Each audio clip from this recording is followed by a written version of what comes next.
I was watching the USFL this weekend where they've mic'd up the players, which they probably should have done at home on Saturday. But it's not a great idea because they swear all the time, these American footballers. But unlike the NRL, where Sky apologises, they forget to apologise and they just let them say whatever they want, which is brilliant. Interesting, it's the BBC and the Challenge Cup that have done that in previous years. They've actually mic'd up the players, haven't they? That would have been good. Ashton Sims became a star, didn't he? Yeah.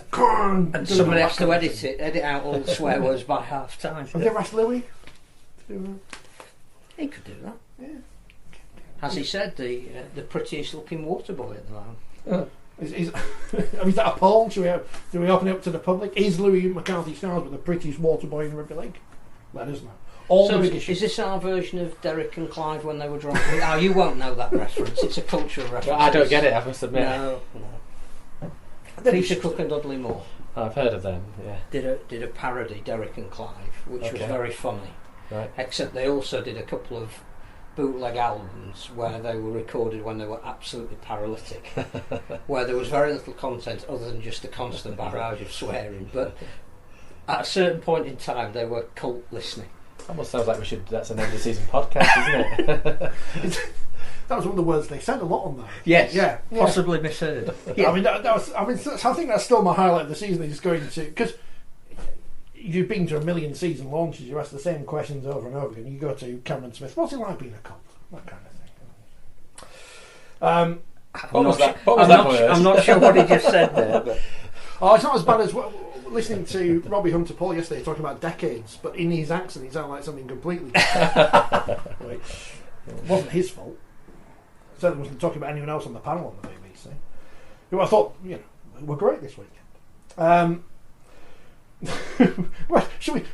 Jamie's asked us about the trial. We'll come up to the trial in a bit because it's all tied into one another, isn't it? A busy weekend for the match review panel, who have sat this morning and released their findings for everyone to slag off on social media, because that is what people do. Great line from Jamie Peacock about the people you can't argue with and win. Teenage daughters don't have one. Referees, you were one. You can't argue with referees, can you? Because they're not going to change. You're not going to change your mind, are you? Once you've decided that some player's done something naughty. Referees have been known to change their mind, but only as a result of information coming from a touch judge or a video referee. Not a player. Never from a player. So that's everybody knows that, but does it still go on? Yeah, it does, as we saw on Saturday. But how many forward passes did you give on the advice of the sound stand? That's the they would suggest plenty against the opposition and maybe never against. I don't know. Josh Griffin, without being flippant, other contrary behaviour, which you understand from the way it's been worded, is calling into account the impartiality of a match official, which you can't do. Yeah, he's questioned his integrity, and that's what the minutes say, isn't it? And there is no safer guarantee for a player to be red carded than to question the integrity of a referee. But what was bizarre being there was firstly it was after the hooter had gone for half time, yeah. And originally he's given a yellow card, so clearly he's gone over there, let his feelings be known, clearly got no change, but there's no play going on. Yeah. So to then go back and get that yellow turned into a red, there can only be one person culpable for that. Yeah. And that is the player themselves. And the shame is that he again was probably arguably maybe Texoy Hull's best player in that opening 40 minutes, and we have seen particularly this weekend that having 12 players doesn't necessarily mean you're going to lose. In fact, there's one team that did remarkably well. We've talked about that before. We talked about Leeds Rhinos the other week, didn't we? It did cost his team the game. Yeah, I mean, I will go back just because I've said this on record before around particular incidents in games. Hull was still capable of winning that game, as we saw at the weekend. Yeah. Wigan played 74 minutes with 12 men. Yeah. Leeds at Wigan a few weeks ago won with 12 men. So it can happen. It does happen. So to blame Josh Griffin, in my opinion, is wrong. Did it have an influence on the outcome? Without doubt. Yeah. The only thing with that is that, again, watching the way St Helens... See, the thing about Warrington not winning with 12 men is that they didn't play very well. They didn't exploit that. what St Helens did was they hit where Hull were weakest, and they actually won the game in the third quarter when they got 2 tries, hitting the areas roughly where Josh Griffin would have been defending. So it's not necessarily that you're playing with or without an extra player, it's how you exploit that, and St Helens were good enough to do that. Agreed, and look, don't get me wrong, it makes it so much more difficult to defend when you've got 12 as opposed to 13, but it has been done before. I mean, yeah, there's a couple of points I would make on this, is that, you know, people will say, oh, well, they'll go back to the decision, was the decision right or wrong to penalise for the ball steal? Well, I would just say irrelevant. Mm-hmm. It doesn't matter whether it was right or wrong.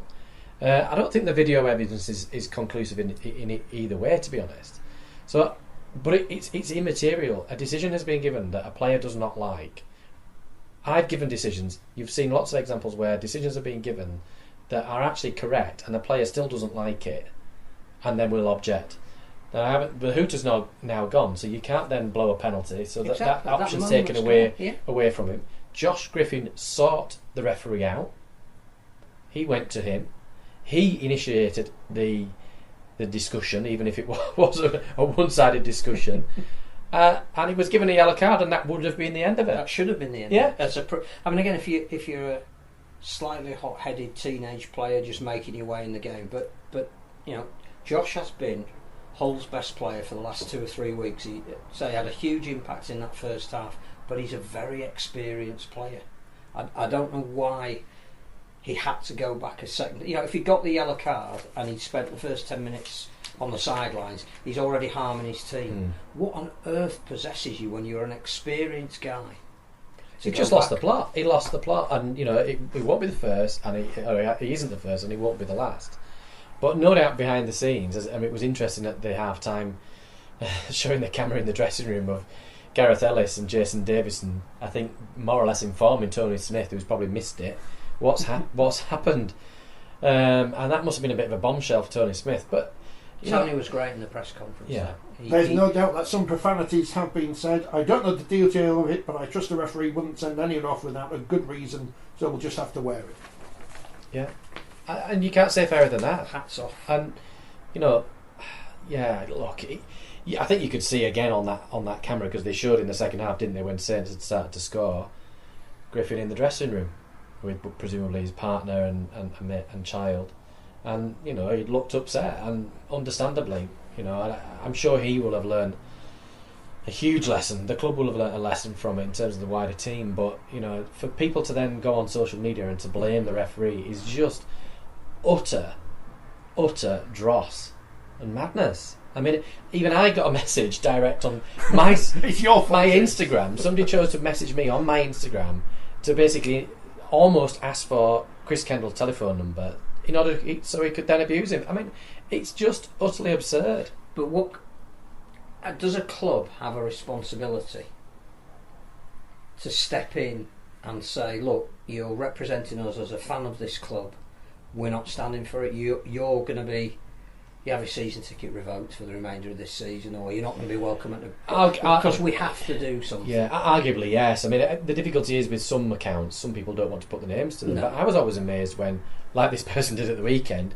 was quite happy to put their name to something to then abuse the recipient of it. And I had death threats through social media directed from people who were prepared to put their names to it, and police investigated it and attended the person that had done it. So...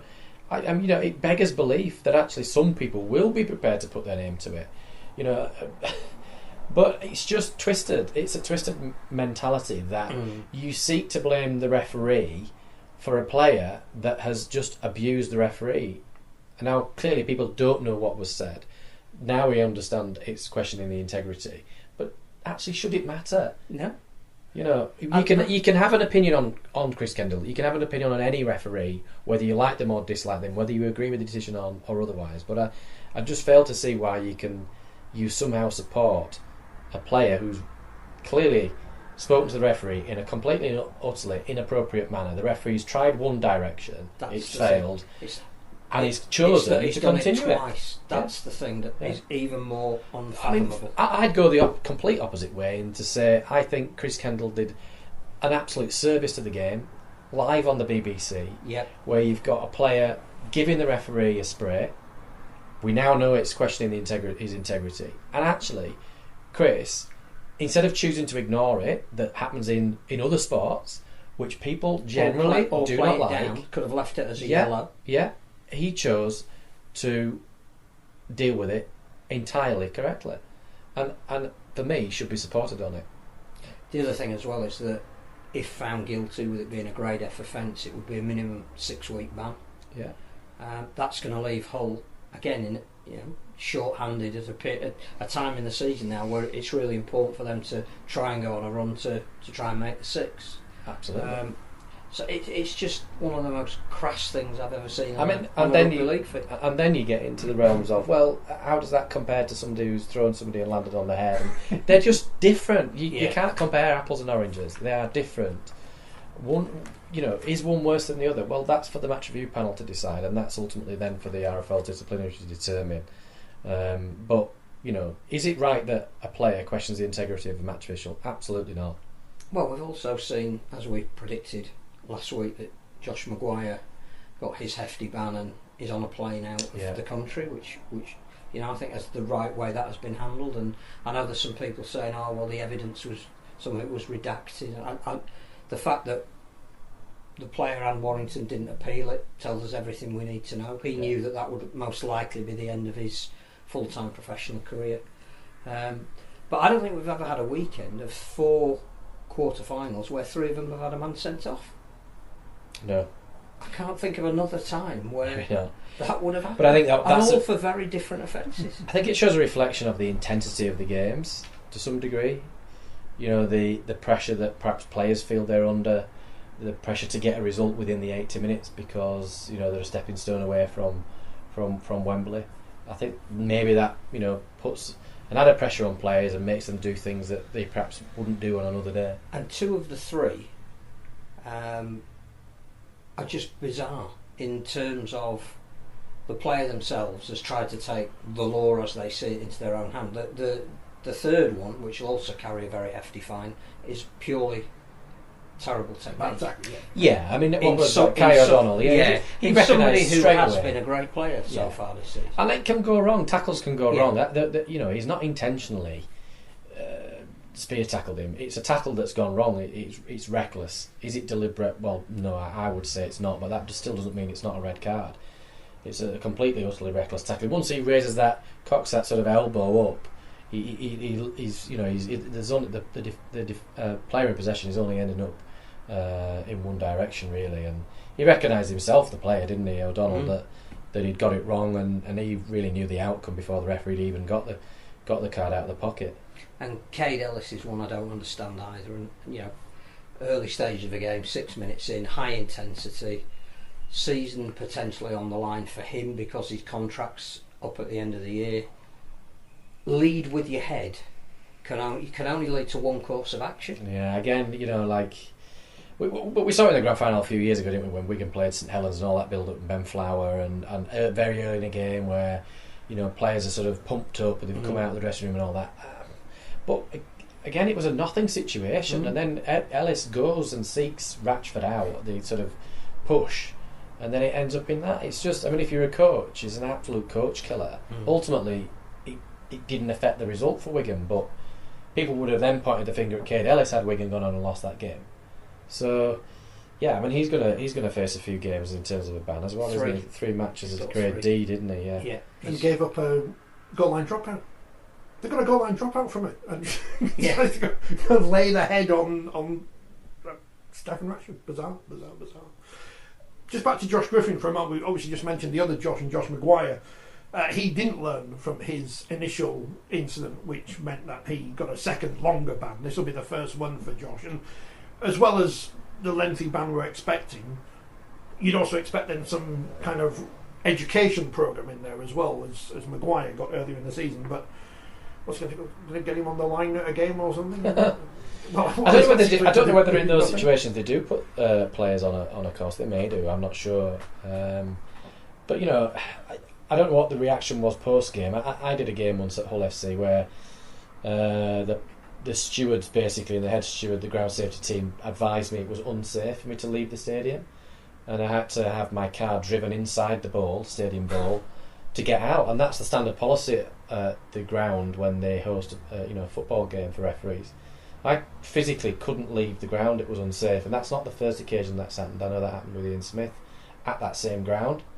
Is it acceptable? No, it's not. It's totally unacceptable, irrespective of a referee's performance. I may have performed badly on that day, but actually really shouldn't matter. Yeah. Well, this goes back to the football issue at the moment with disaster chanting, which is a terrible name for something that's been going on for 40, 50, 60 years. When was the Munich air disaster? So 58, so going back to at least then. And you can't tell me that in 2023 football clubs don't have the technology to be able to point out the people in their grounds who are chanting about this and that and the other various thing. I'm not saying that every rugby league ground has the technology to do the same, but you'd be able to pick out or have an idea of who is, and especially on social media, abusing people, not just match officials but opposition players, and ban them and set an example and say, look, we're not having it.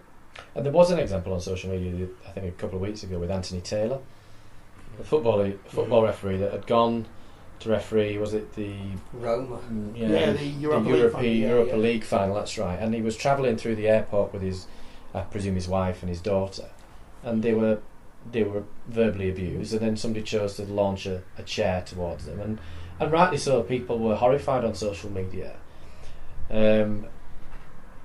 Was that because it wasn't any English teams involved? No, it's because was it just Mourinho? Well, and who will get any punishment? You know, but which is why I think Tony Smith should be commended for, without even knowing the facts of exactly what's happened, immediately went into a press conference and couldn't and wouldn't support his player.